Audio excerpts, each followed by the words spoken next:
যে আগে পাত্রটা দেখে নিই এই পাত্রের ভেতরে কোনো ময়লা আছে, জল দিয়ে তো পানি আনতে গেছে, একেবারে সাধারণ থেকে সাধারণ একটা বাচ্চাও আগে জলকে পরিষ্কার করে এরপরে পানি নেয়, এটি সাধারণ নিয়ম।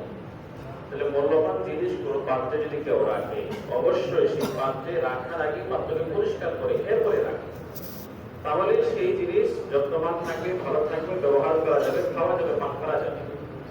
আর যদি ওই ময়লাযুক্ত ওই পাত্রের ভেতরে কোনো মূল্যবান জিনিস রাখা হয়, কেউ রাখবে না, যদি কেউ রাখে এর থেকে কোনো ফায়দা নেওয়া যাবে, নষ্ট হয়ে যাবে। ঠিক তদ্রুপই পৃথিবীতে ইলম সবচেয়ে মূল্যবান। আল্লাহ পাকের মারিফত এই ইলমের মাধ্যমে হাসিল হয়। এই পৃথিবী টিকে আছে আমলের কারণে, দ্বীনের কারণে, আর আমল আর দ্বীন ইলম থেকে আসে। রাসূল করিম সাল্লাল্লাহু আলাইহি ওয়াসাল্লাম বলেছেন, আনা বুইসতু মুআল্লিমা, আমি ইলম দেওয়ালা হিসেবে আমি মানুষকে শিক্ষা দেওয়ার জন্য পৃথিবীতে এসেছি। সুতরাং এই পৃথিবী টিকে আছে আমলের বদৌলতে, দ্বীনের বদৌলতে, আর আমল আর দ্বীন আসবে ইলম থেকে। এজন্য ইলম পৃথিবীর মধ্যে সবচেয়ে মূল্যবান। এই দামি জিনিস কোনো পাত্রে রাখার জন্য অবশ্যই সেই পাত্র তথা আমাদের কলমকে আগে পবিত্র করতে হবে, আগে তাকলিয়া করতে হবে, এরপরে তাকলিয়া আগে খালি করতে হবে।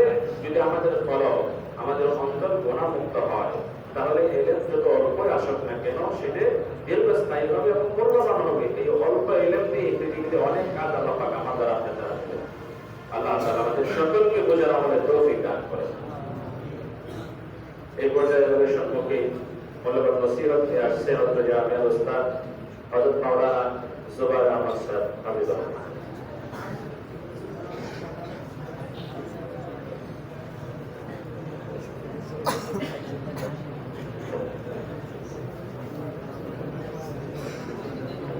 আসসালামু আলাইকুম ওয়া রাহমাতুল্লাহি ওয়া বারাকাতুহু।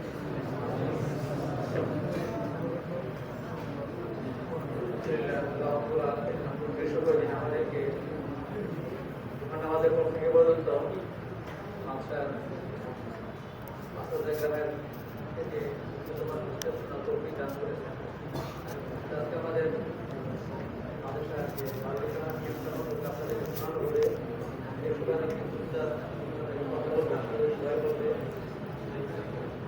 সবাই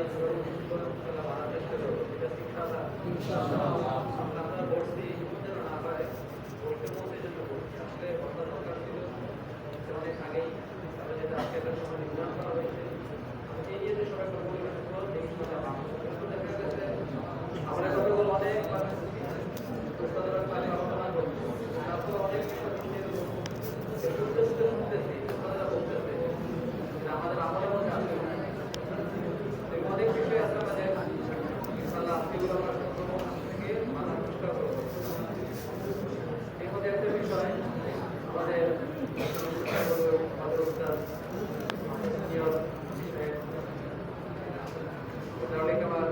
বর্তমানে দায়িত্বে আছে আমাদের সময় প্রায় দিন এই কাজটা করা এবং পেশার নামাজ আবার বিশেষ করে ওদেরকে গেট লাগাই দিতে হয়। আমরা যারা নামাজ পড়ছি, নামাজ যেন পড়ি, এরপরেও দেখা গেছে অনেকে সামনে কাছে বসে থেকে নামাজ পড়ে না, এখনো পাহারা দিতে হয়। বলে বুঝলামকে আমরা যেভাবে কষ্ট দিই, এটা নামাজের উস্তাদ, আজকে তাদের হিসেবে খুব স্তরে আমরা আছি। আমাদের অনেক কিছু আলোচনা করলেন, নামাজের বিষয়গুলো আমরা বুঝি যে যে ধরনের কাজগুলো করি, আসলে নামাজের আগে অনেক সময় কথা বলি যে একটা বিষয় নামাজের মধ্যে যে আমরা পাহারা দিয়ে নামাজ পড়াই করি, উপরে জামা দিয়েও এই বিষয়গুলো অবশ্যই আদরের আলিমের খেলা। আমরা যেভাবে কষ্ট দিতে থাকি তাহলে ইনশাআল্লাহ অনেক কষ্ট পাবে। আমরা চেষ্টা করবো এই সমস্ত কাজ থেকে বিরত থাকার জন্য। আর যে যাদের কোনো নিয়ম কানুন বলা হবে, দেখা গেছে এর মধ্যে আমরা লঙ্ঘন করে অভ্যস্ত হয়ে গেছি। মাত্র যে নিয়ম কানুনগুলো আমরা ফলো করার চেষ্টা করি না, যেগুলো আসলে আলোচনা হবে এখানে, যেন আমরা একটা কথা বলে শেষ করবো আলোচনাকে। যারা সত্যিকার অর্থে শিখতে চাই, সমর্থন করতে হবে, তাদেরকে ভালোবাসতে হবে এবং যারা আমরা উত্তরের নিয়ম করতে কি করা মানা মানতে হবে।